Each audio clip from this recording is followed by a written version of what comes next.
Chicken নিয়ে নিয়েছি, আম পোড়া চিকেন বানাবো। তার জন্য দুটো আম নিয়েছি মিডিয়াম সাইজের, এই যে পোড়া বসিয়ে দিয়েছি। হচ্ছে টমেটো, রসুন, পেঁয়াজ আর কয়েকটা লঙ্কা একসাথে সব ভালো করে পুড়িয়ে নেব। আমটা কিন্তু খুব ভালো করে কিন্তু পুড়িয়ে নিতে হবে, নাহলে কিন্তু ভেতরে শক্ত থেকে যাবে। তো যাই হোক, আমি সব কিছু দেখো খুব ভালো করে পুড়িয়ে নিচ্ছি। রসুন আমি 3টে দিয়েছি, আর বড় বড় 3টে পেঁয়াজ দিয়েছি, আর মিডিয়াম সাইজে 2টো আম দিয়েছি। খুব ভালো করে পুড়িয়ে নেব। আর দেখো, আমি কিন্তু শুকনো লঙ্কাটা ব্যবহার করিনি, সব কাঁচা লঙ্কা এগুলো পুড়িয়ে। আর 2টো নিয়েছি মিডিয়াম সাইজের টমেটো। ইচ্ছে করলে তোমরা টমেটো দিতেও পারো, আমি দিয়েছি, আর না দিলেও পারো। ইচ্ছে হলে দেবে, না হলে না দেবে। টমেটো না দিলেও চলবে। তো আমি 2টো টমেটোও নিয়ে নিয়েছি। তো যাই হোক, আর 2টো আম নিয়েছি। ভালো করে আজকে সমস্ত কিছু পোড়া দিয়ে করবো। এই যে সঙ্গে সঙ্গে একটু জলের মধ্যে নামিয়ে নিয়েছি, জলের মধ্যে থেকে ধুয়ে একটা থালায় এবার নিয়ে আস্তে আস্তে এগুলোকে ঠান্ডা হলে পরে ছুলিয়ে নেব। ভালো করে এগুলো দেখো ঠান্ডা হয়ে গেছে, এখন ছুলে নিচ্ছি। ছুলে ভালো করে পেস্ট করে নেব মিক্সার জারে দিয়ে। খুব ভালো করে কিন্তু একটা মিহি পেস্ট করব। আর নিয়ে নিয়েছি কিছুটা আদা। এবার সমস্ত কিছু মিক্সার জারে দিয়ে খুব ভালো করে পেস্ট করে নেব। এই যে সমস্ত কিছু নিয়ে নিয়েছি। আমি কিন্তু ধনে পাতাটাও ব্যবহার করব না। এই যে ভালো করে একসাথে সব পেস্ট করেছি। পেস্ট করে আমি এটাকে মেখে ভালো করে প্রায় আধ ঘন্টা রেখে দেবো। তোমাদের হাতে সময় না থাকলে 10-15 মিনিটও রাখতে পারো, আমি আধ ঘন্টা রেখেছিলাম। এবার পরিমাণ মতন নুন, হলুদ সমস্ত কিছু দিয়ে আর কিছুটা সর্ষের তেল দিয়ে মাখিয়ে রেখে দেবো।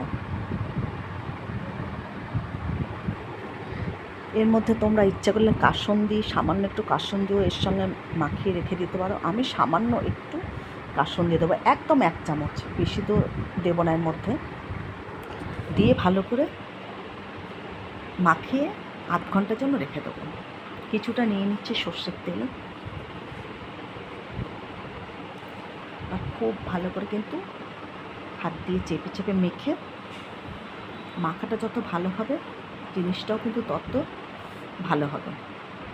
এবার খুব ভালো করে হাত দিয়ে মেখে নিচ্ছি, মেখে আধ ঘন্টা রেখে দেবো। দেখো মাখা হয়ে গেছে। এবার এটা আধ ঘন্টা রেখে দিয়েছিলাম। এবার একটা কড়াই নিয়ে নিয়েছি। কড়াইয়ে বেশ খানিকটা তেল দেবো। আর আমি ফোড়নে কিন্তু কিছু ব্যবহার করব না। আমপোড়া চিকেনে ফোড়ন দিলে সেই গন্ধটা আবার মানে থাকবে না, আমপোড়া সেই গন্ধটা, যার জন্য আমি ফোড়নটা কিন্তু ব্যবহার করছি না। তো যাই হোক, দেখো একটু তেলটা একটু বেশি করে নিয়েছি, নিয়ে ভালো করে গরম করে নিয়েছি তেলটা। এবার আমি এর মধ্যে ভালো করে চিকেনটা দিয়ে দিচ্ছি, মাখিয়ে রাখা চিকেনটা দিয়ে দিচ্ছি। আর কোনো এর মধ্যে কিন্তু মশলা ব্যবহার করব না। আমি কিন্তু এর মধ্যে জিরে গুঁড়ো, ধনে গুঁড়ো এটা কিন্তু ব্যবহার করিনি। তোমরা ইচ্ছে করলে সামান্য করে ব্যবহার করতে পারো।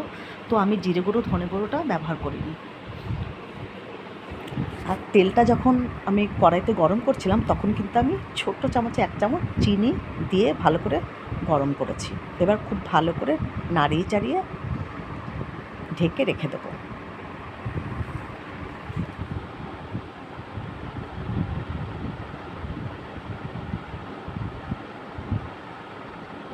খুব ভালো করে নাড়াচাড়া করে ঢেকে কিছুক্ষণের জন্য রেখে দেবো।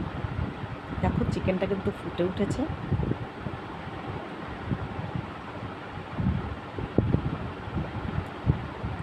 আম পুড়িয়ে চিকেন করে দেখে বেশ সুন্দর একটা পোড়া পোড়া বেশ গন্ধও লাগে আমের, আর একটু টকটক লাগে, দারুণ লাগে খেতে। আর আমি দেখো একটু অল্প করে একটা ছোট বাটিতে জল নিয়েছি, আর এর মধ্যে গোটা গরম মশলা দিয়ে জলটাকে খুব ভালো করে ফুটিয়ে নেব। এই ফোটানো জলটাই আমি মাংসের মধ্যে কিন্তু ব্যবহার করব। আলাদা করে আর জল আমি দেবো না। আর খুব একটা ঝোল তো করব না, একদম মাখা মাখা। তো যাই হোক, এই দেখো ঢেকে দিয়েছিলাম। এবার ঢাকনাটা উঠিয়ে দেখি। দেখো আমি কিন্তু এর মধ্যে জল টল কিছু ব্যবহার করিনি। মাংস থেকে কতটা জল বেরিয়েছে, তারপরে মাংস মশলা থেকে যে জলটা বেরিয়েছে, এটাই পুরোটা মাংস হয়ে যাবে। আর সামান্য একটু জল আমি টকবক করে ফুটিয়ে নিচ্ছি গরম মশলা দিয়ে। ওই জলটা পরে ব্যবহার করো। আর আমি ছোট ছোট গোটা 3টে রসুনও দিয়ে দিলাম।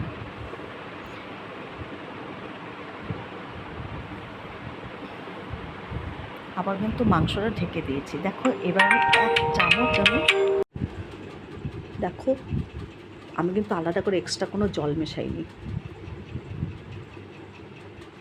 আর আলাদা এই জলটা আরেকটু কমে গেলে তারপরে যে ফুটিয়ে রেখেছি সামান্য জল গরম মশলা দিয়ে, সেই জলটা আমি দেবো এবার। এই যে ছেঁকে দিচ্ছি গরম মশলা, গোটা গরম মশলাগুলো এর মধ্যে দেবো না। এ দেখো খুব বেশি কিন্তু দিইনি, ছোটো 1 বাটি জল দিয়েছি।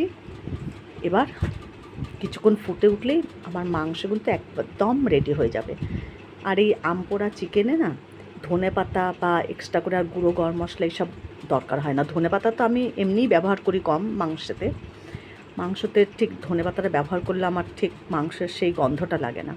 তো যাই হোক, এবার আমি দিয়ে দিচ্ছি কিছুটা হচ্ছে ঝাল লঙ্কার গুঁড়ো, মানে শুকনো লঙ্কার গুঁড়ো সামান্য, আর দেবো কাশ্মীরি লঙ্কার গুঁড়ো। এবার দিয়ে ভালো করে নেড়েচেড়ে কিছুক্ষণ ফুটিয়ে নিলে কিন্তু আমার আমপোড়া চিকেন একেবারে রেডি।